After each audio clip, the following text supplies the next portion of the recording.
بسم اللہ الرحمن الرحیم۔ سمرہ بن جندب رضی اللہ عنہ بیان کرتے ہیں کہ نبی کریم صلی اللہ علیہ وسلم نماز فجر پڑھنے کے بعد عموماً ہماری طرف منہ کر کے بیٹھ جاتے اور پوچھتے کہ آج رات کسی نے کوئی خواب دیکھا ہو تو بیان کرو۔ راوی نے کہا کہ اگر کسی نے کوئی خواب دیکھا ہوتا تو وہ اسے بیان کر دیتا، اور آپ صلی اللہ علیہ وسلم اس کی تعبیر اللہ کو جو منظور ہوتی بیان فرماتے۔ ایک دن آپ صلی اللہ علیہ وسلم نے معمول کے مطابق ہم سے دریافت فرمایا، کہا آج رات کسی نے تم میں سے کوئی خواب دیکھا ہے؟ ہم نے عرض کی کہ کسی نے نہیں دیکھا۔ آپ صلی اللہ علیہ وسلم نے فرمایا، لیکن میں نے آج رات ایک خواب دیکھا ہے کہ دو آدمی میرے پاس آئے، انہوں نے میرے ہاتھ تھام لیے اور وہ مجھے ارض مقدس کی طرف لے گئے اور وہاں سے عالم بالا کی مجھ کو سیر کرائی۔ وہاں کیا دیکھتا ہوں کہ ایک شخص تو بیٹھا ہوا ہے اور ایک شخص کھڑا ہے، اور اس کے ہاتھ میں لوہے کا آنکس تھا جسے وہ بیٹھنے والے کے جبڑے میں ڈال کر اس کے سر کے پیچھے تک چیر دیتا، پھر دوسرے جبڑے کے ساتھ بھی اسی طرح کرتا تھا۔ اس دوران میں اس کا پہلا جبڑا صحیح اور اپنی اصلی حالت پر آ جاتا، اور پھر پہلے کی طرح وہ اسے دوبارہ چیرتا۔ میں نے پوچھا کہ یہ کیا ہو رہا ہے؟ میرے ساتھ کے دو آدمیوں نے کہا کہ آگے چلیں۔ چنانچہ ہم آگے بڑھے تو ایک ایسے شخص کے پاس آئے جو سر کے بل لیٹا ہوا تھا، اور دوسرا شخص ایک بڑا سا پتھر لیے اس کے سر پر کھڑا تھا۔ اس پتھر سے وہ لیٹے ہوئے شخص کے سر کو کچل دیتا تھا۔ جب وہ اس کے سر پر پتھر مارتا تو سر پر لگ کر وہ پتھر دور چلا جاتا اور وہ اسے جا کر اٹھا لاتا۔ ابھی پتھر لے کر واپس بھی نہیں آتا تھا کہ سر دوبارہ درست ہو جاتا، بالکل ویسا ہی جیسے پہلے تھا۔ واپس آ کر وہ پھر اسے مارتا۔ میں نے پوچھا کہ یہ کون لوگ ہیں؟ ان دونوں نے جواب دیا کہ ابھی اور آگے چلیں۔ چنانچہ ہم آگے بڑھے تو ایک تنور جیسے گڑھے کی طرف چلے جس کے اوپر کا حصہ تو تنگ تھا لیکن نیچے سے خوب فراخ۔ نیچے آگ بھڑک رہی تھی۔ جب آگ کے شعلے بھڑک کر اوپر کو اٹھتے تو اس میں جلنے والے لوگ بھی اوپر اٹھاتے اور ایسا معلوم ہوتا کہ اب وہ باہر نکل جائیں گے، لیکن جب شعلے دب جاتے تو وہ لوگ بھی نیچے چلے جاتے۔ اس تنور میں ننگے مرد اور عورتیں تھیں۔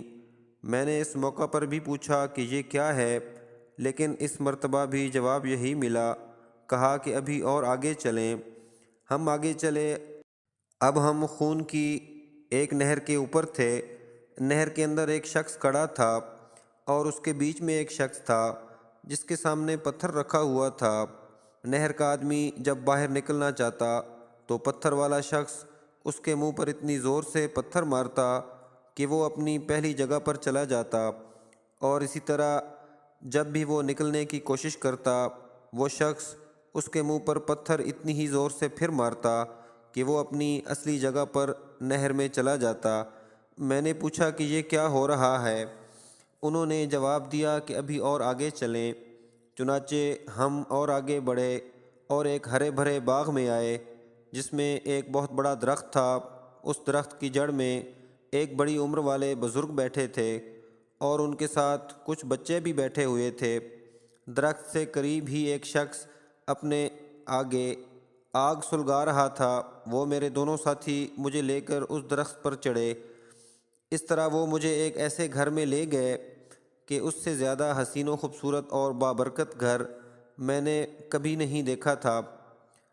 اس گھر میں بوڑھے، جوان، عورتیں اور بچے سب ہی قسم کے لوگ تھے۔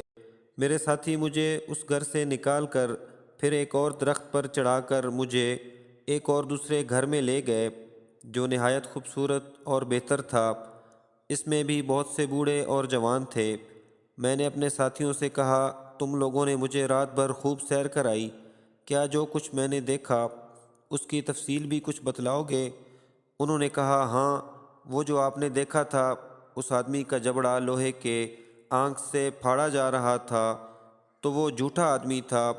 وہ جھوٹی باتیں بیان کیا کرتا تھا، اس سے وہ جھوٹی باتیں دوسرے لوگ سنتے۔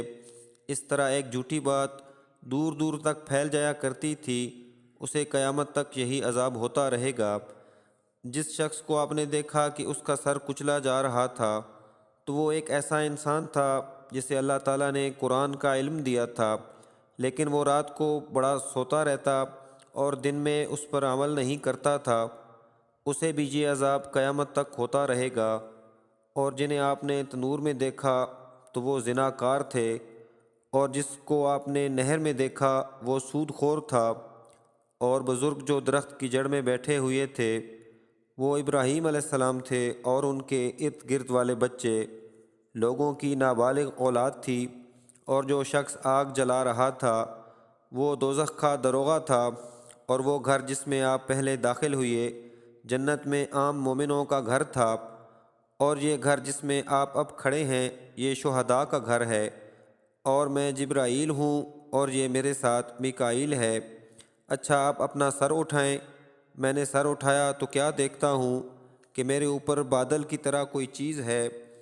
میرے ساتھیوں نے کہا کہ یہ آپ کا مکان ہے۔ اس پر میں نے کہا پھر مجھے اپنے مکان میں جانے دو۔ انہوں نے کہا کہ ابھی آپ کی عمر باقی ہے جو آپ نے پوری نہیں کی، اگر وہ پوری کر لیتے تو اپنے مکان میں آ جاتے۔ اللہ رب العزت سے دعا ہے کہ وہ ہماری زندگیوں میں آسانیاں پیدا فرمائے۔ پیارے دوستو، مزید اسی طرح کی ایمان افروز ویڈیوز دیکھنے کے لیے ہمارے یوٹیوب چینل کو سبسکرائب کریں۔ شکریہ۔